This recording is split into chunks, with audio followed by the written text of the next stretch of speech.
Halo teman-teman, berjumpa lagi pada video pembelajaran materi struktur jaringan hewan yang terakhir atau yang keempat. Di video keempat ini, kalian akan mempelajari mengenai jaringan saraf dan organ pada hewan. Simak sampai akhir ya. Jaringan saraf, kita bahas dari pengertian. Jaringan saraf merupakan jaringan yang memiliki kemampuan untuk bereaksi terhadap rangsangan dan memberikan impuls ke organ tubuh sebagai respon dari rangsangan tersebut. Kemudian selanjutnya kita bahas mengenai ciri khusus jaringan saraf. Jadi jaringan saraf terdiri atas sel-sel saraf atau neuron dengan ciri khusus yaitu mempunyai juluran sitoplasma yang panjang. Pada sistem saraf pusat, selain disusun oleh neuron juga disusun oleh neuroglia. Kemudian selanjutnya kita bahas mengenai struktur sel saraf atau neuron. Yang pertama ada dendrit, merupakan kumpulan serabut sitoplasma. Memiliki fungsi untuk menerima dan membawa rangsangan menuju ke badan sel. Nah, selanjutnya badan sel merupakan struktur sel saraf yang mengandung nukleus. Setiap rangsangan yang dibawa dendrit menuju badan sel akan diproses menjadi impuls yang akan diantarkan oleh akson. Kemudian selanjutnya akson ini merupakan serabut sitoplasma tunggal yang berfungsi membawa impuls meninggalkan badan sel dan dihantarkan ke sel saraf selanjutnya. Kemudian selanjutnya ada sel Schwann, merupakan sel penyokong yang menyelubungi akson. Kemudian selanjutnya ada selubung mielin, merupakan membran sel yang meluas dari sel Schwann. Kemudian yang keenam ada nodus Ranvier, merupakan daerah yang tidak dilindungi selubung mielin antara selubung dari sel Schwann yang satu dengan selubung berikutnya.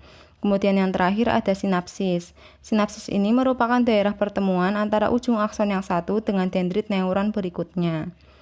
Kemudian kita bahas mengenai jenis-jenis sel saraf. Yang pertama ada neuron sensori, merupakan neuron yang menyampaikan rangsangan dari organ penerima rangsang kepada sistem saraf pusat. Kemudian yang kedua ada neuron intermediate, merupakan neuron yang menjembatani antara neuron sensori dengan neuron motor. Kemudian yang ketiga ada neuron motor, neuron yang mengirimkan impuls dari sistem saraf pusat ke otot dan kelenjar yang akan melakukan respon tubuh. Kemudian berikutnya kita masuk pada organ pada hewan. Jadi organ merupakan bagian tubuh yang tersusun oleh beberapa jenis jaringan yang saling berkaitan satu dengan yang lainnya. Kita ambil contoh, misalnya pada organ usus halus. Usus halus ini berfungsi untuk mencerna dan menyerap sari-sari makanan. Usus halus terdiri atas beberapa jaringan yang berkaitan, antara lain ada jaringan epitel, jaringan ikat, jaringan otot, dan jaringan saraf yang masing-masing memiliki fungsi tertentu. Kita bahas satu-satu tiap jaringan tersebut. Yang pertama, jaringan epitel pada usus halus yaitu jenis epitel silindris selapis. Jaringan epitel pada usus halus ini berfungsi menyelubungi vili dan mensekresikan mukus. Kemudian selanjutnya jaringan ikat dan jaringan epitel yang membentuk pembuluh darah berfungsi mengangkut sari-sari makanan. Jaringan ikat yang terdapat pada usus halus yaitu jaringan darah dan jaringan ikat longgar. Kemudian yang ketiga jaringan otot. Jaringan otot berfungsi melakukan gerak peristaltik di bawah rangsangan saraf autonom. Jenis jaringan otot yang terdapat pada usus halus adalah jaringan otot polos karena sistem kerjanya tidak sadar atau involuntir.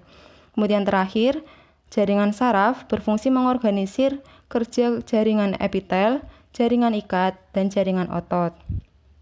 Jaringan saraf pada organ usus terdiri dari sel-sel neuron untuk mengkoordinasi kerja dari jaringan-jaringan lain pada organ usus halus. Sekian materi jaringan hewan, saya harap kalian semua bisa memahami dan dipelajari secara berulang, sehingga kalian bisa memahami materi ini. Terima kasih, sampai ketemu di kesempatan selanjutnya. Bye-bye.